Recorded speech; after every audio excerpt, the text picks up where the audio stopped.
Injustice. Sur Twitter, Antoine Léaum a reproché à Elisabeth Borne d'utiliser sa cigarette électronique en pleine séance sur la motion de censure. Preuve à l'appui, le responsable de la communication de Jean-Luc Mélenchon a tenu à souligner le traitement de faveur reçu par la première ministre. Et dire que c'est aux insoumis qu'on fait des leçons de maintien, a-t-il écrit sur le réseau social. C'est poli et respectueux du Parlement ?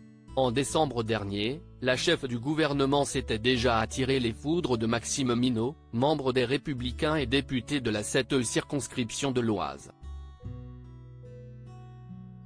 Sur Twitter, l'homme politique avait lui aussi exprimé sa frustration face aux habitudes de la locataire de Matignon.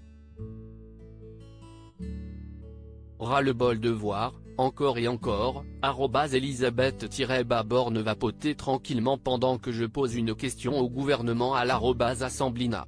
Malgré le coup de gueule de l'élu, il semblerait que la première ministre ait continué à satisfaire ses besoins de nicotine dans l'hémicycle, au grand dam des autres membres de la majorité.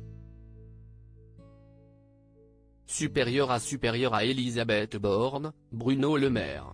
Découvrez les ministres à leurs débuts. Elisabeth Borne enfreint la loi en vapotant dans l'hémicycle. Non contente de pousser à bout ses collègues en continuant à vapoter dans l'hémicycle, Elisabeth Borne démontre un mépris total de la loi. Pour rappel, l'article L. 3513-6 du Code de la santé publique spécifie qu'il est interdit de vapoter sur les lieux de travail fermés et couverts à usage collectif.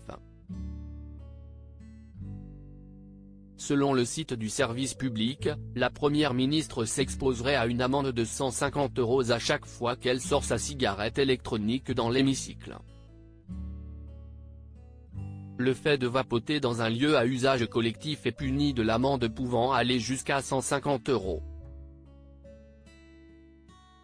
Article écrit en collaboration avec 6 médias. Crédit photo, Stéphane Le Mouton.